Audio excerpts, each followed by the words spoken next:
Salut à tous et bienvenue dans ce nouvel épisode de la Forerunner Radio. Aujourd'hui, je suis accompagné de Guillaume, de Victorien et de Nassim. Aujourd'hui, on va parler du sujet rester naturel. Pourquoi? Il a fait durer le suspense en plus.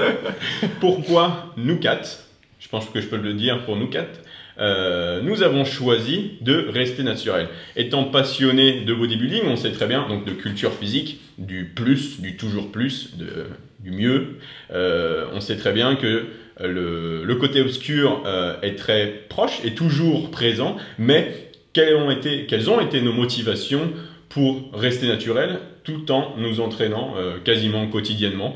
Et je pense que c'est un sujet, je pense que c'est rare qu'on aborde ce sujet tout simplement. Donc je suis content d'avoir cette plateforme pour qu'on puisse s'étaler un peu sur le sujet parce qu'on a tous nos motivations, on a tous notre point de vue sur le dopage.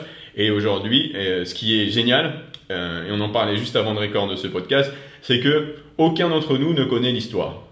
On n'a pas discuté du dopage avant d'enregistrer ce podcast. Donc je vais découvrir l'histoire de Nassim, je vais découvrir l'histoire de Victo, je vais découvrir celle de Guillaume et vous allez également découvrir la mienne comme eux vont découvrir la mienne. Donc, Ce suspense. on s'en frotte les mains, ouais. Suspense. C'est quand même cool quand même. Donc ouais, déjà vous pouvez cool. mettre pause, allez mettre un petit pouce bleu parce qu'on a quand même réuni 4 personnes, 4 pratiquants passionnés natis. On le dit, on est natis les gars. Et aujourd'hui, vous allez apprendre pourquoi on a choisi de rester naturel. Je peux comprendre que ce sujet n'intéresse pas tout le monde. On a fait plein de podcasts, on a fait déjà pas mal de podcasts. Clairement, si vous vous en fichez du nati ou pas, restez avec nous.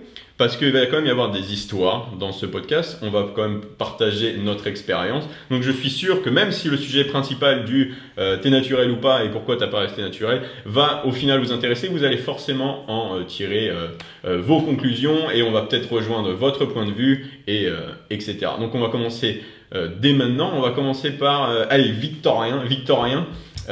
Déjà, ça fait combien de temps que tu fais de la musculation? Ça fait combien de temps que je fais de la musculation? Ça fait un peu plus de 4 ans maintenant. Ça fera 5 ans, septembre 2018. Donc, dans pas très longtemps. Ça fait 5 ans. Je commence par quoi?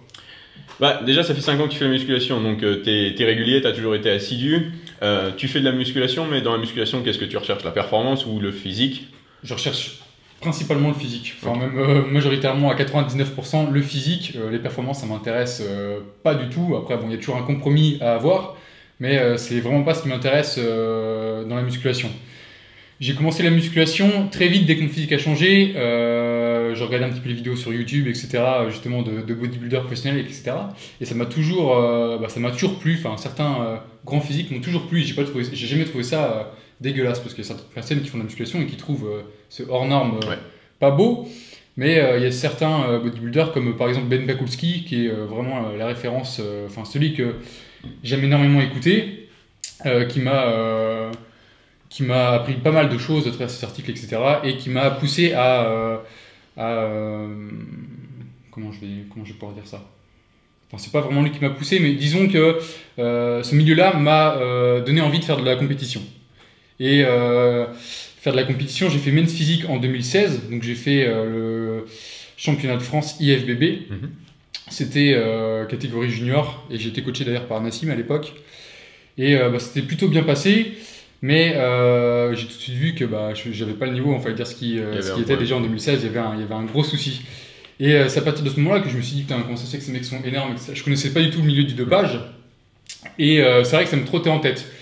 Mais à aucun moment je me suis dit je vais m'y mettre dans le fait où dans le sens où je me disais que par rapport à ces mecs là même comment je vais dire ça, j'ai perdu mon fil. Moi, le truc sur lequel je voulais rebondir, c'est que tu as fait de la compétition, donc c'est déjà un truc. Tu as fait de la compétition sans avoir vraiment connaissance de ce qu'il y avait en compétition, tout simplement, parce que c'est vrai qu'on recommande souvent d'aller voir des compétitions avant de faire des compétitions. Donc toi, tu es arrivé dedans en junior, et les juniors, ce qui est marrant, c'est que de nos jours, c'est souvent les plus gros des shows. Hein. Et donc, tu as fait de la compète, mais après cette compétition, est-ce que tu t'es dit, j'ai envie de recommencer, j'ai envie que mon objectif principal, ce soit de gagner en compétition? Est-ce que ça a été ça, en fait? Est-ce que c'est venu? Tu t'es dit, putain, je vais devenir, ça y est, je suis bodybuilder, allez, je continue, les planches, c'est mon truc. Pendant un très court instant. Mais je suis très vite redescendu sur terre dans le sens où de base, j'ai pas un physique de bodybuilder. Et t'es né avec des bonnes sensations, t'es né avec le physique d'un bodybuilder ou non. Et il faut avoir un petit peu les pieds sur terre et se poser les bonnes questions au bout d'un moment. Est-ce que vraiment je suis fait pour ça ou pas? Et disons que j'ai pas le physique optimal pour ça et que je sais très bien que j'irai pas au niveau. C'est pas un point de vue pessimiste, hein, mais c'est simplement un point de vue réaliste. Et maintenant, je l'apprécie à mon niveau. Je cherche sans cesse à avoir le plus de masse musculaire au naturel. C'est toujours un objectif qui est viable. Mais voilà, sans aller dans les compétitions. Et pour moi, l'usage de produits dopants a réellement un intérêt dans le sens où tu veux performer dans la compétition. Pour être compétitif. Pour être compétitif, exactement. Et moi, c'est pas mon cas. Et je vois plus la musculation comme un plaisir. Et je suis certain qu'à un niveau naturel, déjà, on peut arriver à un très gros niveau. Et c'est ça qui m'intéresse. Jusqu'à quel niveau, justement, je peux aller dans les années futures en restant naturel. Et justement, en gardant aussi un petit peu le compromis entre la vie de tous les jours, ma passion, etc. Parce qu'il faut dire ce qu'il y a, quand tu es compétiteur et que tu es à fond là-dessus, t'es à fond sur toi-même et t'es un petit peu fermé aux choses extérieures. Donc moi, je voulais trouver le bon compromis là-dessus et prendre du plaisir au quotidien, tout simplement. Ok, donc ton expérience t'a un peu ouvert les yeux, carrément ouvert les yeux, et t'a fait réaliser que, d'après ce que j'ai pu entendre, t'as l'esprit de compétition quand même. J'ai quand même l'esprit de compétition, bien sûr. T'as l'esprit de compétition, mais t'es réaliste.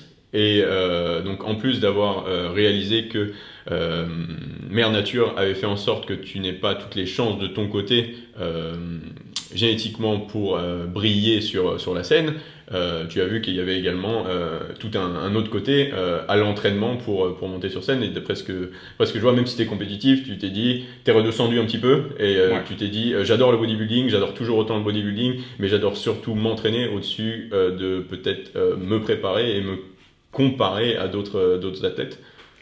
Alors après, attention, j'aime vraiment l'esprit de compétition comme tu l'as dit, mais j'ai pas...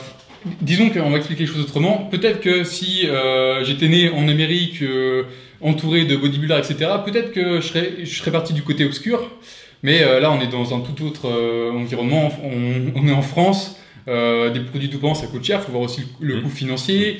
Je suis un petit jeune qui débarque dans la compétition et c'est tout un tas de choses qui a fait que au final, je pense avoir pris la bonne décision. Ok, cool. Et j'ai oublié de mentionner au début, parce que c'est important, quelles sont tes stats actuelles, donc combien tu pèses, et quelle est ta taille, et quelles ont été tes statistiques une fois prêt, donc une fois sur scène, pour que les gens situent un peu, parce que tout le monde ne te voit pas et tout le monde ne te connaît pas encore peut-être. Alors je fais 1m83 pour sur scène, je suis descendu à entre 80 et 82 kg. Et hors saison, je monte à 90 kg. Disons qu'une fois je suis monté à 97, mais ça compte pas. On oublie. Maintenant, voilà, grand maximum, j'essaie de rester raisonnable et de monter grand maximum à 90 kg. Je fais actuellement 88 kg et c'est déjà de trop. Parce qu'à la base, je suis très gourmand et ça va très vite quand tu vas dans le social, que tu dis oui à un restaurant, et que après tu enchaînes les surplus caloriques, ça va très vite. Donc voilà un petit peu mes statistiques. Ok, donc tu t'es retrouvé sur scène, juste pour qu'on le dise, en main physique junior aux alentours de 80, peut-être avec un rebond à 82 sur scène. Ouais, c'est ça, exactement. Pour 1m83. Ouais. Ok, et donc pour terminer sur juste ton profil, on va dire que ta motivation à rester du côté Nati, c'est surtout les éléments extérieurs à la compétition, plus la vie en fait, tout simplement, si j'ai bien compris. Tu restes compétitif, clairement, on sent dans ton discours que t'as envie de gagner. Ouais. Tu fais pas ça pour rien quand tu te prépares. Par contre, t'es réaliste et. Disons que j'ai les mêmes objectifs qu'un compétiteur, mais au niveau naturel et sans forcément me comparer aux autres. Je sais pas si tu comprends vraiment ce que je veux dire. En gros, t'es un bodybuilder compétitif et voilà. T'es un compétiteur dans l'âme, mais naturellement. Jusqu'où je peux aller naturellement, quoi. Est-ce que vraiment je peux atteindre cet objectif-là? Et c'est ça qui me booste tous les jours à l'entraînement, à me surpasser en fin de compte. Et vraiment, quand on me dit t'es dopé, pour moi c'est un compliment, tu vois. Oui, donc personne te le dit. Calme-toi. Personne me le dit, mais si tu veux, c'est. Ça viendra, Bastien. Je suis pas sûr. Mais ceci dit, si je peux intervenir, il sait très bien que je lui parle plus sinon. Il sait très bien que... Une autre source de motivation. Il sait très bien qu'on s'entraîne plus ensemble et il sait très bien que depuis le temps qu'on se connaît, maintenant, c'est hors de question. T'entraînes plus à jeu de Max, hein? Ah, mais bien sûr. Voilà. Non, mais il le sait, au moins c'est clair. Ouais, je trouve ça vachement intéressant aussi que la pression extérieure guide ou influe ton choix. Ce qui est souvent le cas, j'imagine. J'espère que les gens écoutent leur entourage et que du coup ce facteur, bon, même si je sais pas, je vais pas répondre pour Victorien, mais c'est vrai que le facteur extérieur peut aussi, je sais pas, la copine et la femme. Bien sûr. Quand tu prends ce genre de décision, tu es obligé de penser un petit peu à tes proches aussi, Mm. parce qu'il n'y a pas que ton nombril qui compte. Mm. Donc tu es obligé de penser à ta famille, tes proches, etc. Parce que mine de rien, c'est un risque. Mm. C'est quelque chose qui n'est pas anodin. Et il faut penser sur le long terme. C'est aussi ça. Ok, bon, maintenant j'ai envie d'écouter l'histoire de Nas, parce que je ne connais toujours pas l'histoire de Nassim. Alors, je sais pas si vous suivez, Je hein. vais mourir de rire. Je sais pas si vous suivez un peu, mais Nassim, c'est un des plus anciens dans ce qu'on appelle le game. C'est-à-dire que Nassim, il est là depuis toujours, hein. El professeur, El padre, et il a subi plus d'accusations de dopage que je pense tout le monde, hein, sur Internet, notamment parce que Nassim, il a un palmarès. Nassim, il a fait beaucoup de compétitions, et Nassim, il a même gagné des compétitions. Et Nassim a toujours clamé le naturel. Et aujourd'hui, on a envie d'apprendre quelles ont été tes motivations à rester naturel, tout simplement. Alors déjà, quand j'ai commencé la muscu, 2006, je rappelle que j'ai déjà dû le dire plein de fois, j'y connaissais absolument rien.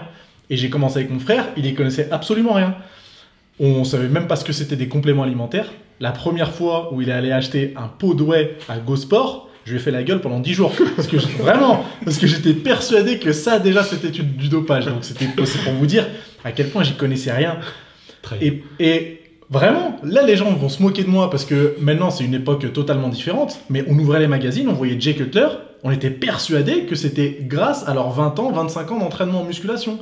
Et des compléments muscle tech, tu vois, qui tournaient dans les muscles et fitness à l'époque. Donc ça peut paraître risible maintenant, mais vraiment, on lisait rien, on n'avait aucune idée de ce qu'était le dopage, de ce qu'étaient les compléments, on n'avait pas de référent, quoi. Et au fur et à mesure, quand j'ai commencé à avoir un peu plus d'expérience, etc., pour moi, le dopage, c'était soit noir, soit blanc. Si tu te dopes, tu ressembles à Mister Olympia. Si tu te dopes pas, t'es un mec avec un physique athlétique, etc. Mais il n'y avait pas d'entre-deux. Et moi, je n'avais pas forcément cette envie d'avoir un physique de Mister Olympia. Parce que j'étais persuadé que c'était pas possible, de toute façon, que c'était trop de travail, etc. Et esthétiquement parlant, même si je trouvais ça impressionnant, c'était pas un truc que je voulais à tout prix. Ouais. Je visais plus les physiques qu'on voyait à Musclemania, en modèle, etc. J'étais à milieu d'imaginer que eux pouvaient utiliser des trucs, parce qu'encore une fois, complément égale Ronnie Coleman, Jay Cutler égale 145 kg de muscles sur scène. Mais si tu prends pas de complément, voilà, t'es pas musclé. Et après, quand j'ai commencé à faire de la compétition, faut savoir que les gens sur YouTube, ils me voient bien élevé, tu vois, assez calme, etc. Mais j'ai quand même un peu d'arrogance et je suis quand même un petit peu prétentieux, mine de rien. J'ai beaucoup confiance en moi. Et je me suis toujours dit, je veux battre les mecs qui utilisent sans rien utiliser. Donc, tu vois, le mec prétentieux à mort. Mais ça, je m'en suis jamais caché. Mais j'étais persuadé de pouvoir faire d'aussi bons résultats, voire même de meilleurs résultats, que des mecs qui se chargeaient. Et je pense que c'est un peu cet orgueil qui m'a empêché d'utiliser des trucs. Parce que, moi-même, hein, après mes 2 premières compétitions, je me voyais déjà à Olympia, en mode naturel, faire un top 3. Mais complètement. Et à l'époque... c'était pas si délirant que ça, parce que les physiques, c'était pas du tout les mêmes. C'était pas encore des extraterrestres. Ils avaient quelque chose encore de plus ou moins humain. Même si c'était quand même un peu délirant, c'était pas si délirant que ça. Et je pense que c'est une association d'orgueil, un manque de connaissances, parce que même aujourd'hui, je sais absolument pas comment ça fonctionne, comment s'y prendre, quel produit faut acheter, j'entends parler de certains noms, etc. Mais j'y connais rien. Ça se prend en gélule, ça se prend en pommade, en spray pour le... Je crois qu'il y a des sprays pour ça, non? Il n'y a pas des sprays buccaux? Enfin bref. Je crois pas. Si, je crois bien. Allez, ça marche pas là. Enfin bref, j'y connais absolument rien. Et je pense que c'est ça aussi qui m'a rebuté. Parce que pour moi, c'est une action, prendre des produits. c'est quelque chose qui est lourd de conséquences. Alors, c'est ce que je pensais, c'est ce que je pense encore aujourd'hui. Alors, je sais pas si c'est vraiment lourd de conséquences, je me suis jamais penché sur la question, mais pour moi, c'est un acte qui est connoté, enfin, qui veut dire des choses.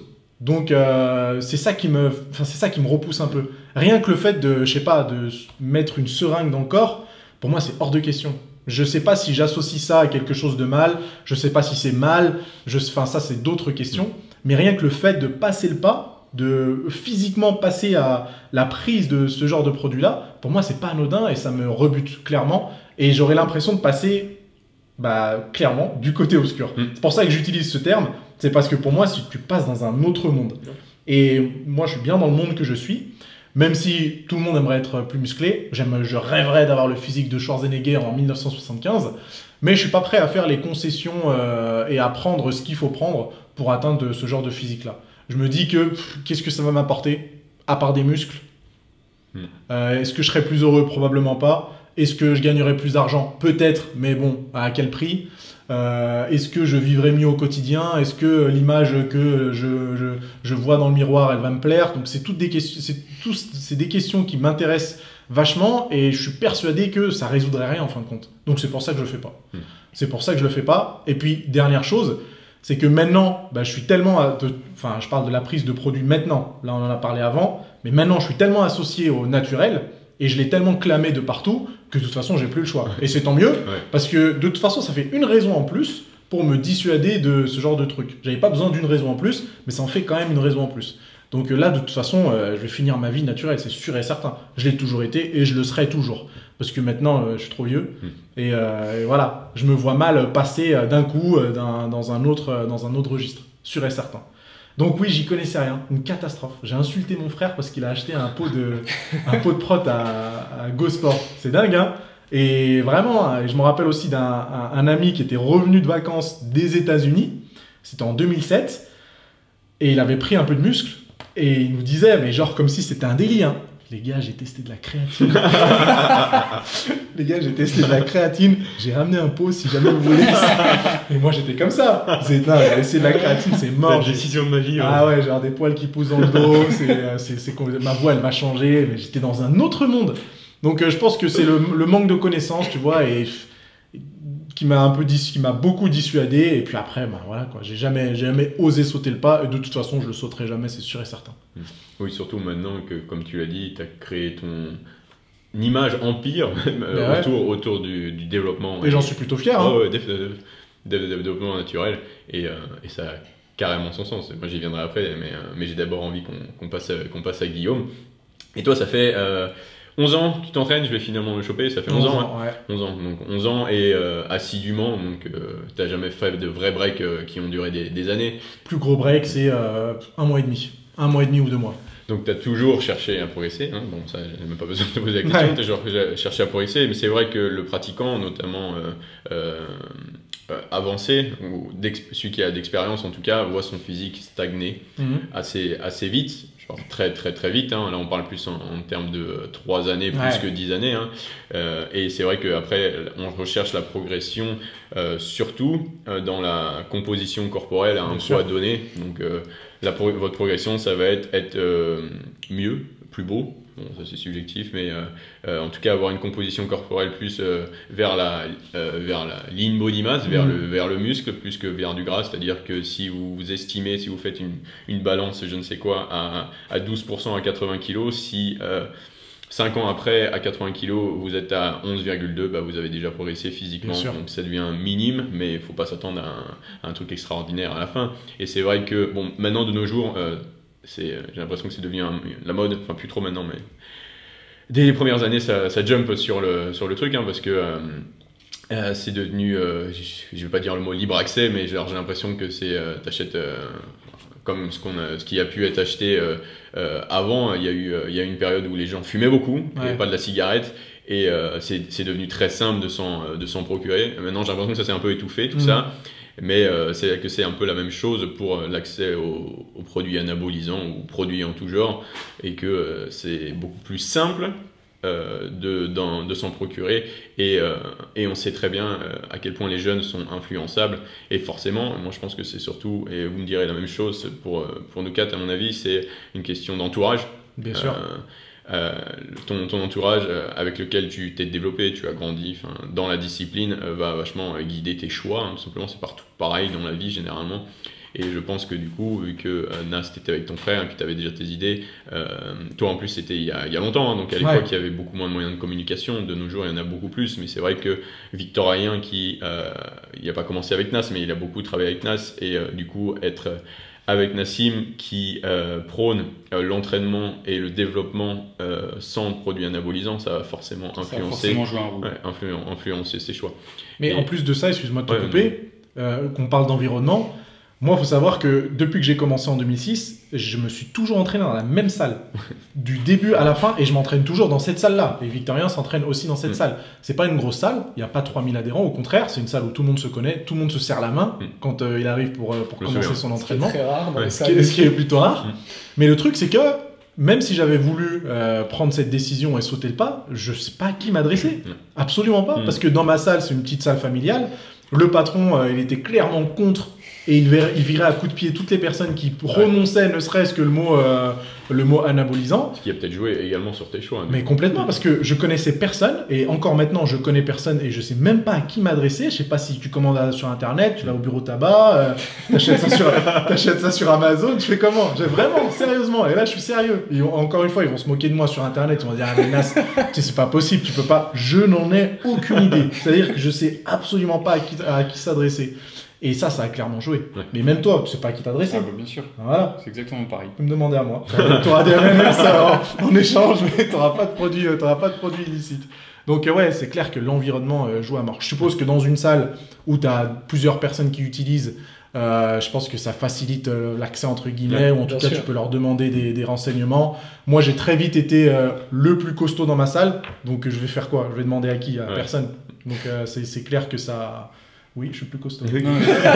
J'allais dire plus maintenant. On va attendre encore un peu. Donc ouais, environnement, c'est clair que ça joue à mort. C'est intéressant. Ouais, je me reconnais aussi, mais on va passer à Guillaume. Guillaume, tu as 3 ans maintenant de pratique, donc toi, tu es le genou, hein, tu es le genou autour de la table.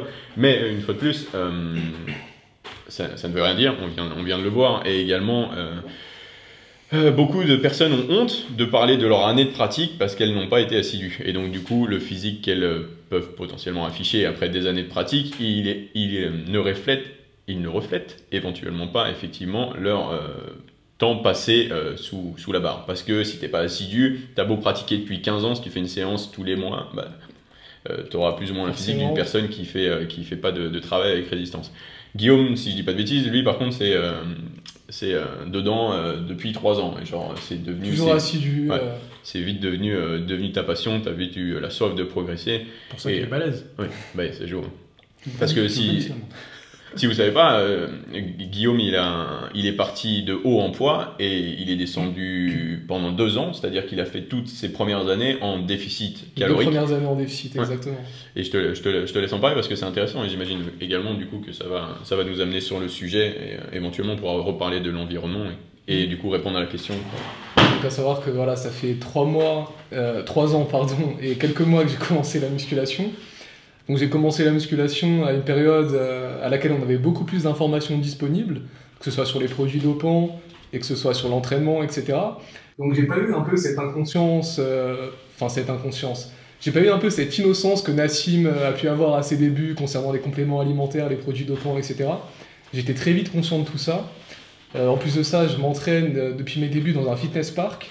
Donc si certains d'entre vous ne connaissent pas cette chaîne, c'est une chaîne qui est réputée pour avoir pas mal de pratiquants dopés. Et donc la fausse image qu'on peut un peu avoir en salle, c'est de voir toutes ces personnes avec des physiques que lorsqu'on débute forcément on admire un petit peu. Et très vite en échangeant avec eux, on se rend compte qu'ils sont du côté obscur, comme disait Nassim. Et en apparence, on pourrait croire que tout va bien dans le meilleur des mondes en fait. Les personnes sont musclées, il n'y a pas d'effet secondaire. Donc tout de suite on se dit pourquoi pas moi? Parce que moi avant de savoir pourquoi j'ai voulu rester naturel, je me suis demandé est-ce que je vais me doper moi aussi? J'en ai eu envie et j'en ai encore envie fréquemment. Je vais pas dire j'y pense, il y a pas une journée sans que j'y pense ou quoi, mais Voilà, citation. c'est un peu ça. Et je pense que ce serait malhonnête pour tous les pratiquants de dire qu'on n'y a jamais pensé. On y pense tous. Et donc j'ai jamais été dans cet esprit de dénigrer les pratiquants qui utilisent des produits dopants, parce qu'au final, c'est simplement une variable en plus, à mon sens. Lorsqu'on on a tous une certaine génétique, on a tous un certain potentiel, certains en ont plus que d'autres, donc rien n'est égal. Souvent on entend les gens dire oui c'est pas normal, c'est de la triche, etc. Mais depuis le jour où on est né, on a un certain potentiel et il n'y a rien qui est... Il n'y a pas de justice, quoi. Donc et j'ai toujours un peu admiré tous ces physiques de bodybuilders, etc.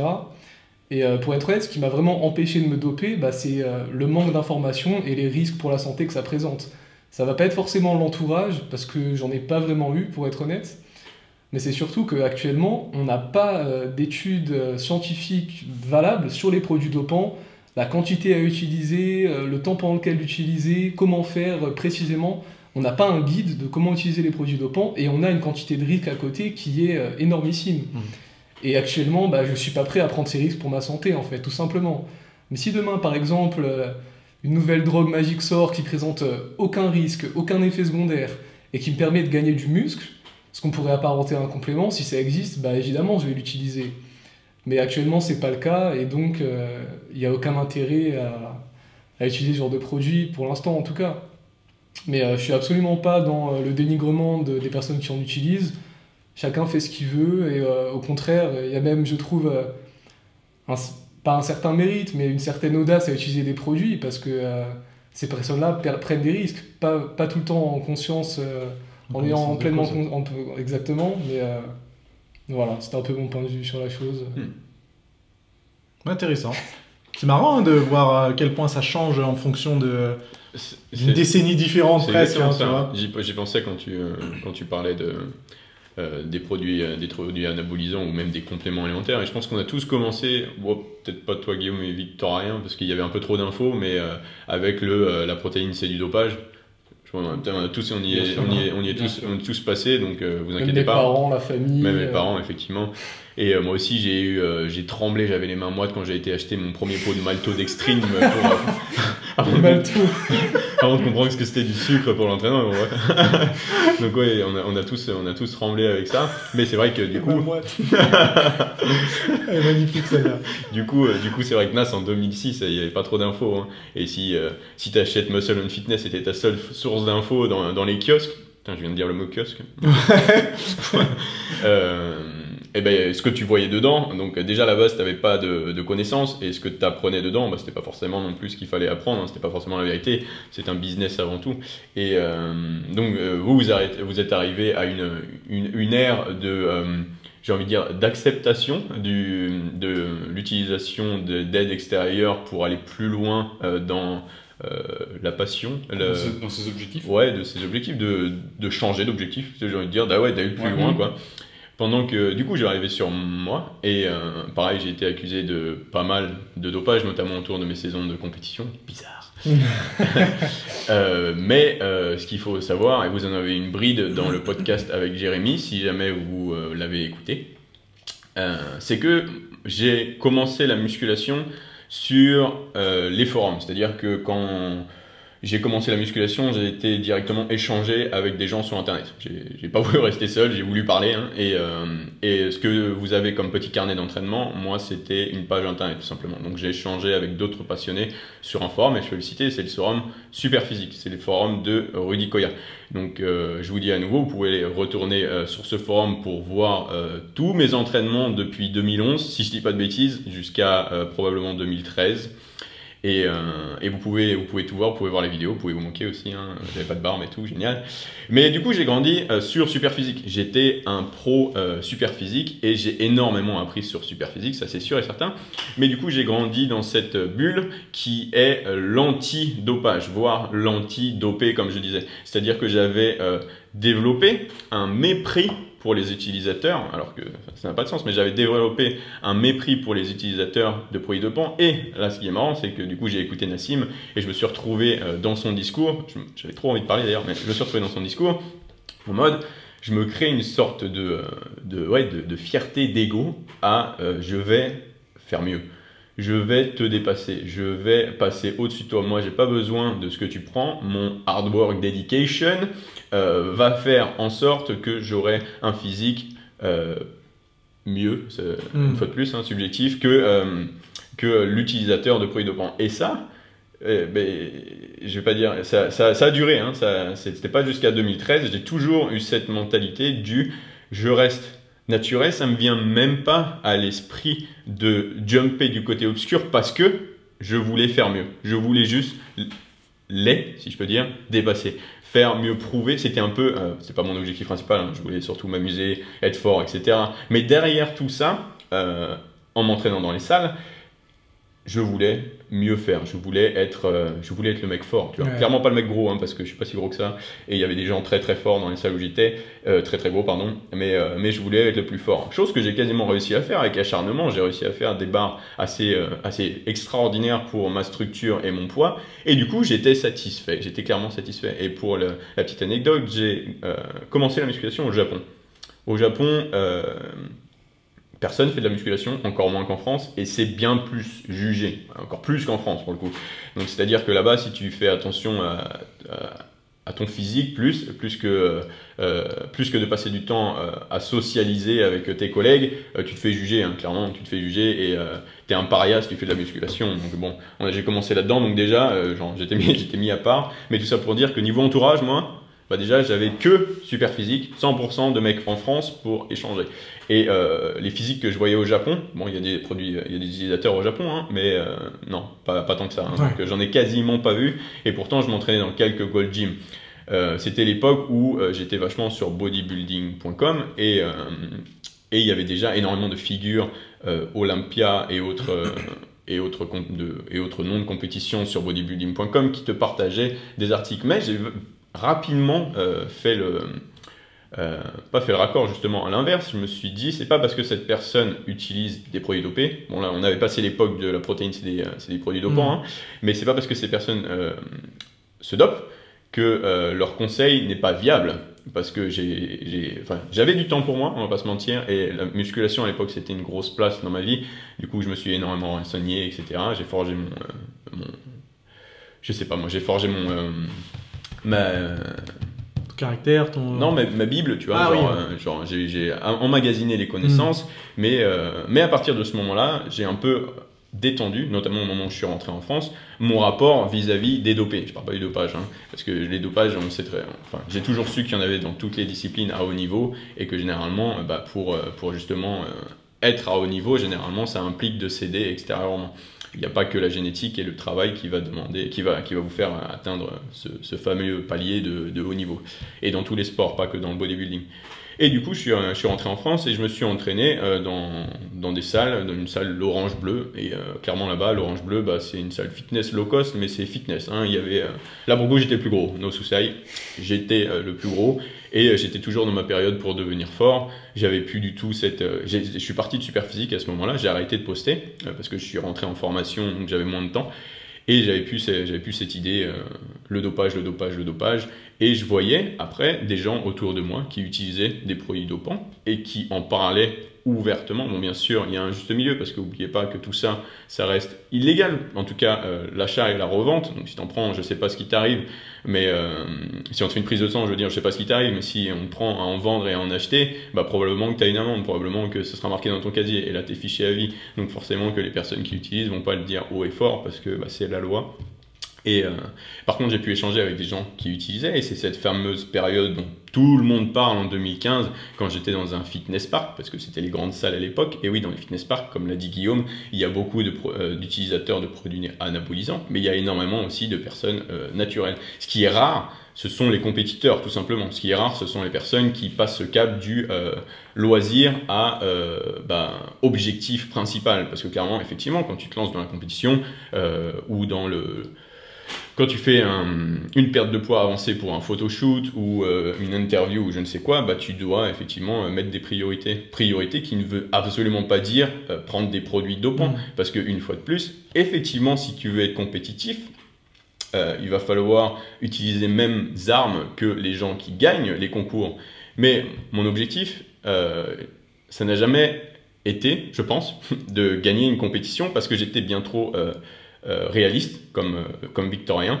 Je n'avais pas encore analysé ma structure, donc je savais pas que j'avais des longs bras et des longues jambes et c'est pour ça que je ressemblais à rien.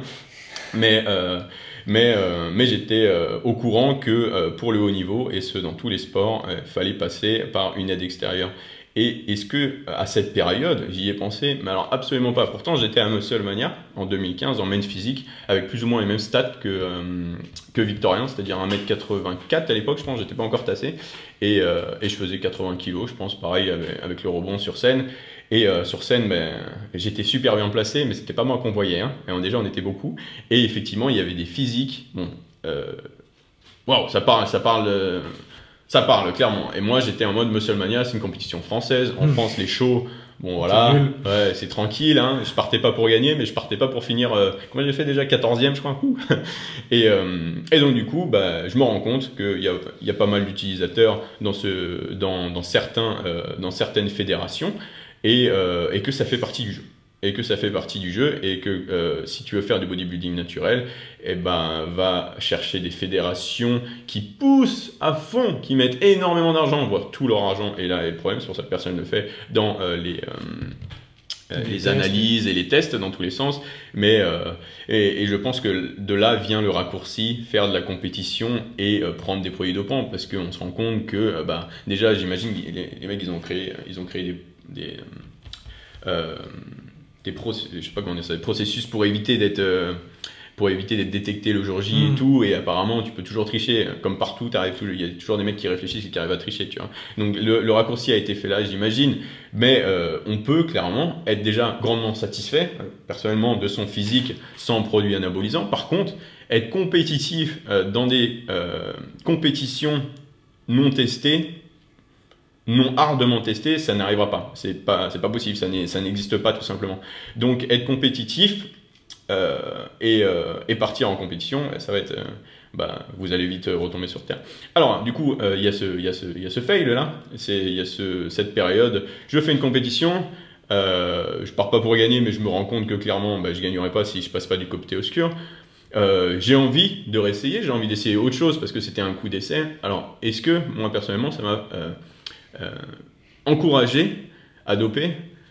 J'ai l'impression que c'était plutôt l'inverse en fait, parce que je me suis rendu compte également qu'en étant 14e sur un été 52, je crois, un truc comme ça, il y avait quand même un beau potentiel.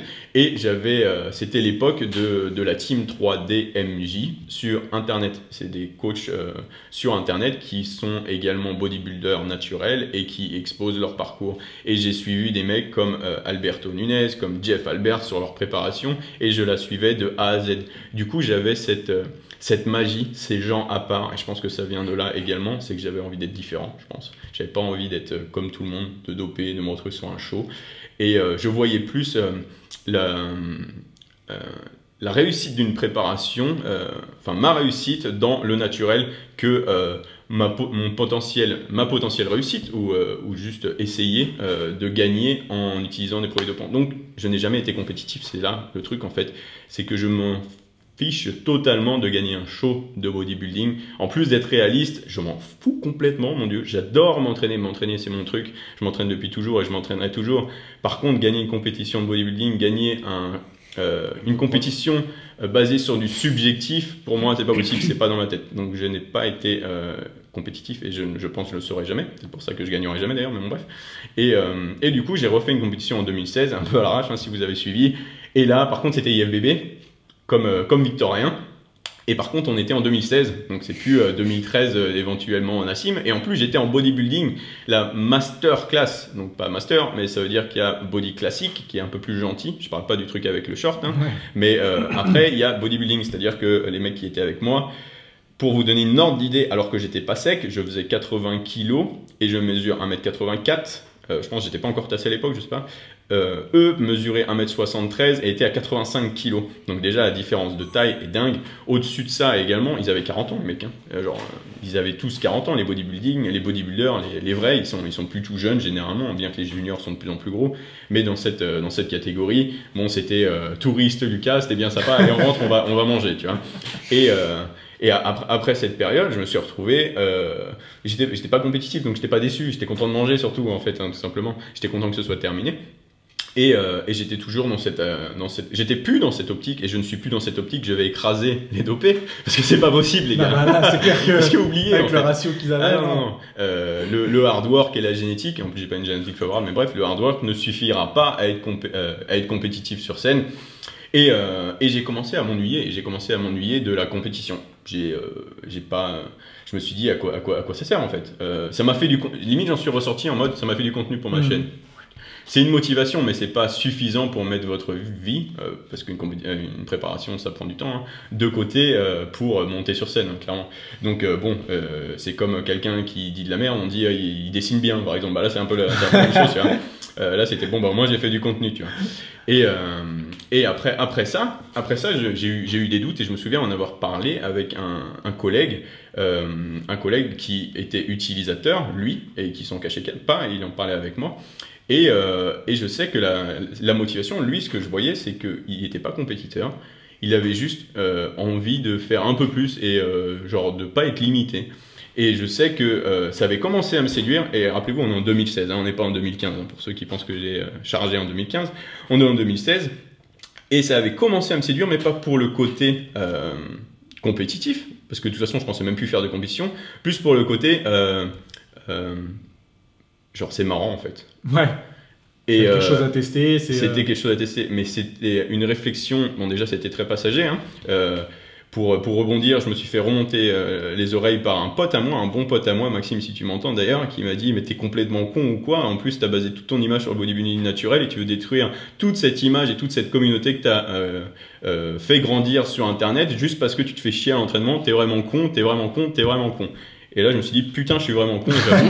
C'est imprimé en fin de compte. Et c'est vrai que ça a zappé, toute envie de passer de ce fameux côté obscur, ce qui est un peu la même chose, une de tes motivations aussi, Nas, t'as créé ton truc, donc c'est complètement con. Putain, t'es complètement débile. Et je pense que c'était une période où, après, déjà, qui était pas extraordinaire dans ma vie, et c'était une période d'insouciance, en fait, tout simplement. Une période d'insouciance où je me suis dit, ah, vas-y, fuck, YOLO, on aurait dit un adolescent, là. Et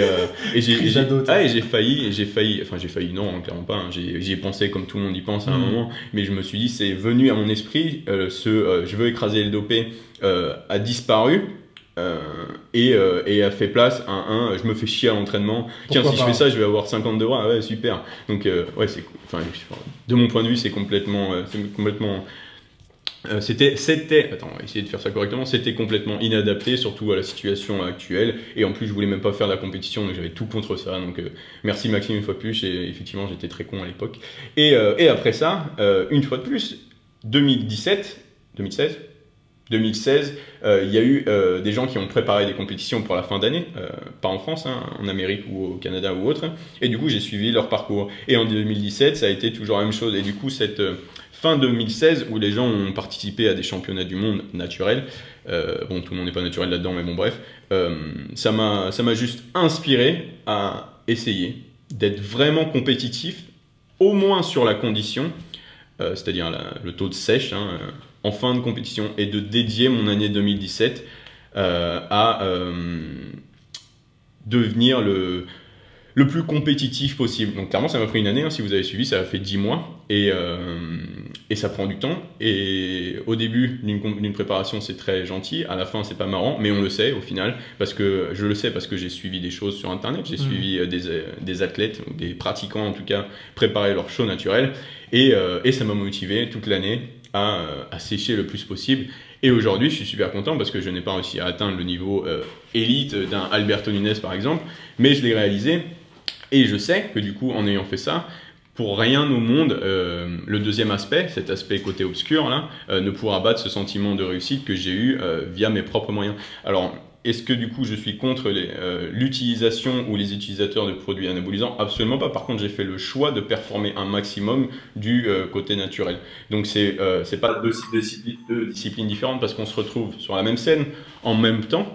Mais mon choix, moi, c'est de devenir, j'ai essayé, de devenir l'élite du bodybuilding naturel, et devenir éventuellement un ambassadeur, un messager du body naturel qu'il est possible d'être énormément satisfait, même si vous vous comparez à des gens utilisateurs, en restant naturel. Et également, j'ai un message à faire passer, j'ai une communauté, et mon objectif, c'est que, en plus que vous progressiez à la salle, que vous soyez heureux et en bonne santé, et en étant aussi actif, et en ayant un tel following, parler de produits anabolisants serait vraiment immature de ma part. Et la dernière chose que je veux, c'est que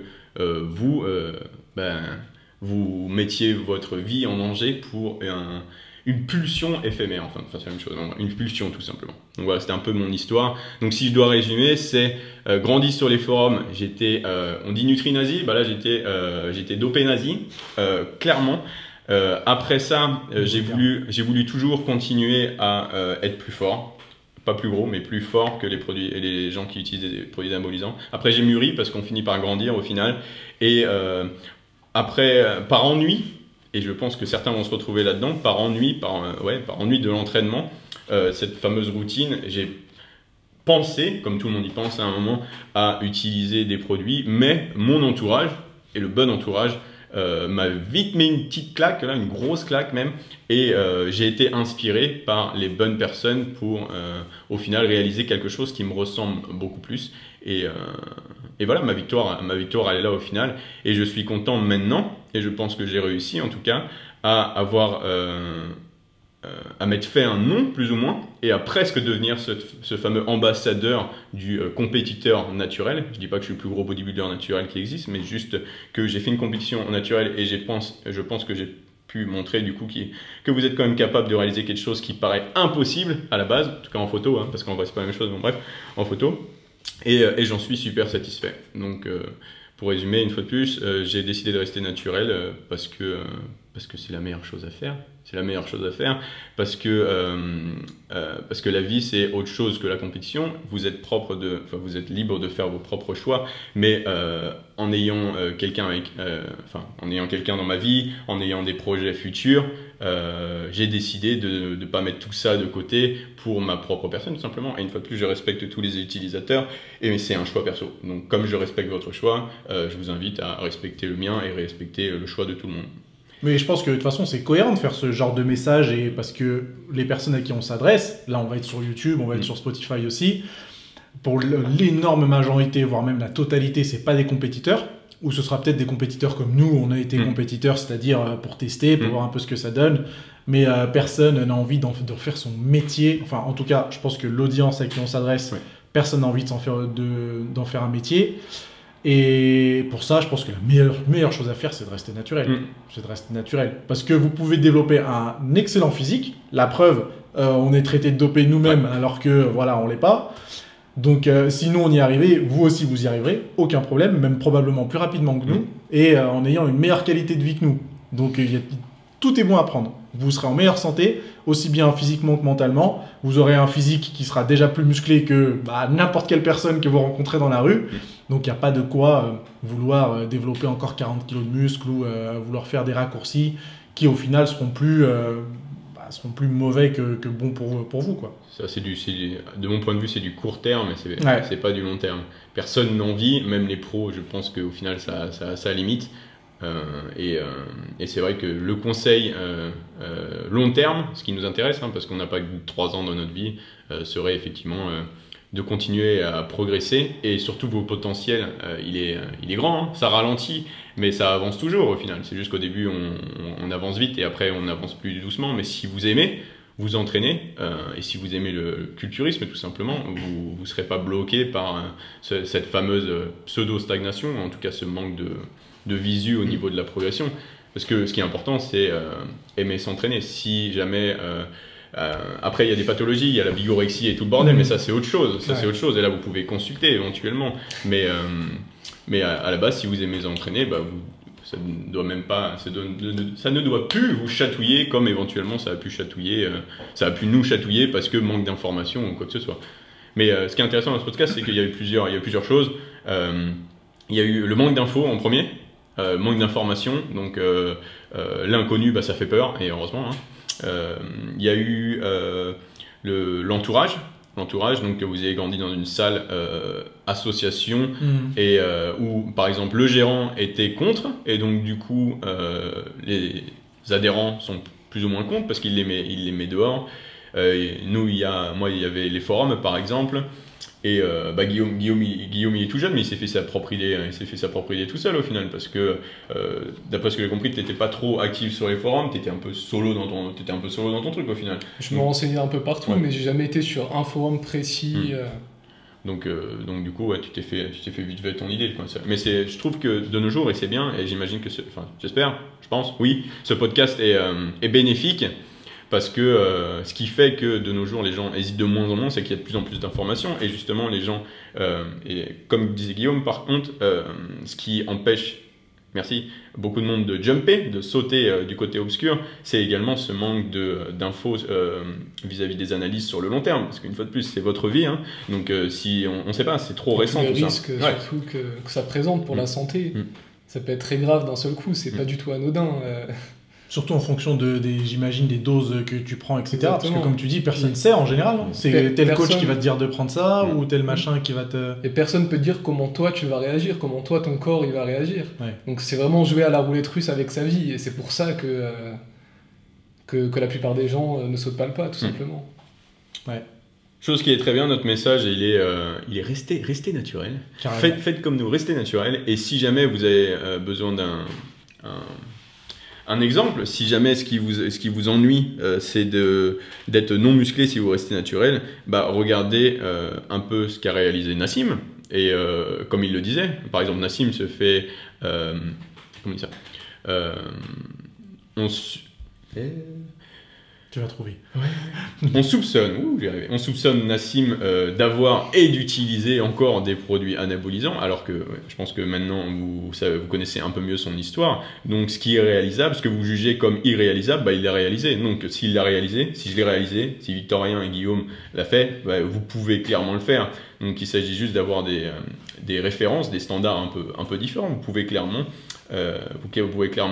être satisfait, vous-même là, oui, même vous pouvez être satisfait de votre physique sans avoir recours à une aide extérieure, clairement pas. Si vous voulez être compétitif dans des compétitions non testées, vous ne serez pas compétitif sans utilisation, mais si vous voulez juste être heureux dans votre vie et avoir un physique qui vous plaît, et peut-être qui plaît à d'autres personnes, si c'est votre source de motivation, absolument pas besoin d'aide extérieure. Contrôlez votre nutrition, c'est le premier truc, hein. Et puis entraînez-vous éventuellement, parce que ça peut servir d'avoir du muscle, mais gérez votre apport calorique, et puis les choses vont vite, hein. Les choses vont vite. Ce sera le sujet d'un prochain podcast, j'ai envie, c'est ce rapport à la sécheresse. Nassim a fait plein de vidéos là-dessus, moi j'en parle notamment. C'est effectivement, on juge les gens à haut niveau parce qu'ils sont secs, mais en soi, être sec, on a vu que ça n'a peu rapport avec l'entraînement, il s'agit juste de manger moins et pendant une longue période plus ou moins. Donc bref, voilà. J'aime bien cette conclusion, pas celle que je viens de faire, mais celle qu'on a fait juste avant. Il y a un truc qui va me revenir en tête. Oui.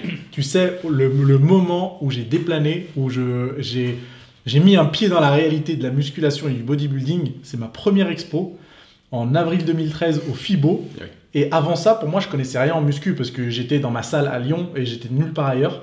Et je suis arrivé au FIBO en Allemagne avec Optimum Nutrition. Le stand à côté, il y avait Sergi Constance. Et là, je me suis dit, ah ouais, mais où est-ce qu'on est ? Où est-ce qu'on est ? Tous les gens qui marchaient dans les allées, ils avaient 10 kilos de plus que moi. Et moi, à l'époque, je me trouvais tanké. Ah ouais, je me disais, attends, je suis meilleur. Mais rien du tout. Et c'est là où j'ai compris qu'il y avait cette nuance dans l'utilisation, que c'était pas juste blanc ou noir, qu'il y avait d'autres personnes qui utilisaient pour avoir des objectifs un peu différents, de loisirs, etc. Mais bizarrement, quand je suis rentré à Lyon, ça m'a pas forcément plus attiré. C'était tout le contraire. Je me suis dit, putain, je suis arrivé à ça naturellement, je vais continuer. Même si je suis effectivement moins musclé que les autres. Et ça, je pense que c'est une question ou une interrogation qui peut revenir. Être moins musclé que les autres. Ressembler à un mec lambda après autant d'années de musculation. Et ça peut être un motif pour certains de passer le pas. Mais faut pas vous inquiéter.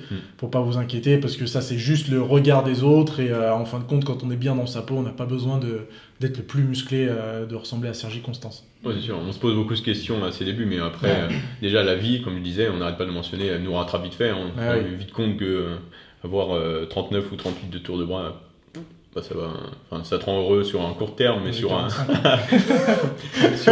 36. sur Mais oui. un long terme, c'est pas ce qui vous intéresse le plus, effectivement. On est d'accord. Pensez long terme, et je pense que de toute façon, si c'est une passion, si vous aimez vous entraîner, si vous aimez l'effort, ben, vous obtiendrez ce que vous voulez, hein, de toute façon. Et le rapport à la compétition, même le rapport au corps est un peu biaisé par, enfin au potentiel pardon, de développement un peu biaisé par déjà Photoshop, Ouais.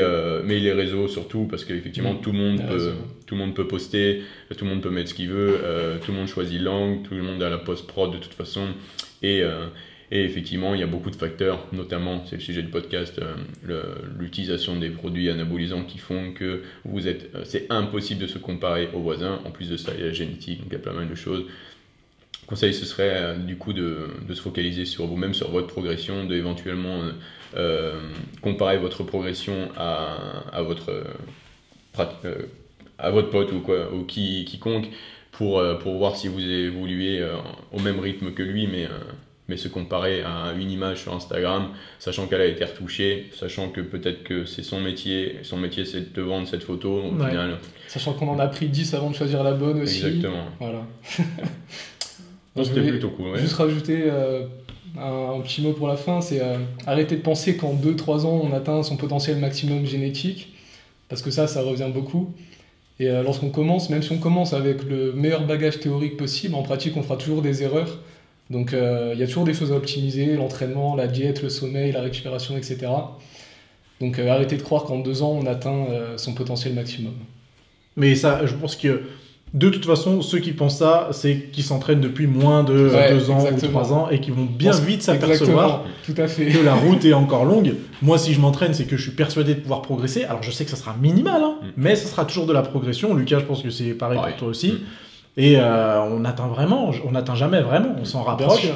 mais on l'atteint jamais vraiment. Donc oui, moi je m'inquiète pas de toutes ces accusations et de tout ce qu'on voit sur les réseaux sociaux, parce que c'est soit des personnes qui sont un peu trop jeunes, qui manquent de recul, soit des personnes qui manquent d'expérience. Parce que quand on s'entraîne sérieusement pendant 5, 6, enfin même 3 ans comme toi, hein, on se rend compte que y a plein de choses qui sont possibles. Exactement. Et imagine-toi comment tu seras dans 3 ou 4 ans.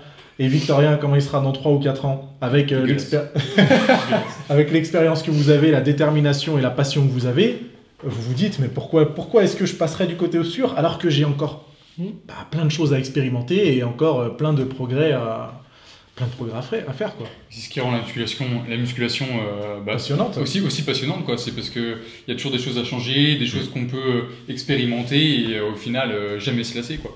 Il y a même différentes façons de faire qui marchent tout autant, donc c'est ça qui est bien. C'est ça. Exactement. Donc restez naturel. Restez naturel. Le mot de fin. C'est le titre, c'est le mot de fin, c'est ce qu'on doit en retenir, c'est rester naturel, quoi. Pensez long terme, restez naturel, on respecte les choix de chacun, respectez les nôtres, on respecte les vôtres, et on finit là-dessus parce que je tourne en rond, mais ça fait déjà un bon moment qu'on enregistre celui-là. Si jamais vous l'écoutez encore, on va dire naturel en commentaire, restez naturel Ouais, en parce que commentaire. naturel, Ouais. mettez bien le rester Voilà. naturel. EZ, Restez naturel en commentaire. Je vous invite à échanger avec nous en commentaire. Si jamais il y a du négatif, essayez d'argumenter un maximum pour qu'on le prenne en compte. Et ça m'intéresserait de connaître l'histoire de chacun, mais je pense que écrire votre histoire en commentaire, c'est pas forcément la meilleure chose à faire. Donc un jour, peut-être, vous pourrez échanger avec nous. Je vous invite à échanger sur le sujet, si ça vous fait du bien d'en parler, ou si jamais vous avez besoin de vous retrouver avec d'autres personnes sur le sujet. Mais écrivez pas trop en commentaire sur votre histoire. On sait jamais, c'est YouTube, tout le monde peut voir YouTube. Mais je vous invite à échanger avec nous en commentaire, en tout cas, sur notamment ce podcast. Je remercie Nassim, Victor et Guillaume pour ce super podcast. On a fini d'enregistrer celui-là. J'espère que le sujet vous a plu. J'espère que, comme j'ai dit au début, même si l'aspect naturel ou pas de l'entraînement vous intéresse pas plus, vous avez pu avoir des brides d'expérience par-ci, par-là. Nous, on s'est bien marré au final quand même. On s'est bien marré. C'était cool de découvrir l'histoire de chacun parce qu'une fois de plus, même nous, on connaissait pas notre propre histoire, enfin les histoires de nos collègues autour de la table. Et je vous dis à bientôt. N'oubliez pas, une fois de plus, si vous voulez partager ce contenu, si vous voulez mettre des reviews, des likes, de vous abonner aux chaînes respectives, tout sera en description. Vous aurez la description des réseaux de Guillaume, de Victorien, de Nassim si jamais vous n'êtes pas encore abonné, mais qu'est-ce que vous faites? Et on se voit bientôt pour un prochain podcast de la For Honor Audio. À Merci bientôt. à tous. Salut. Ciao.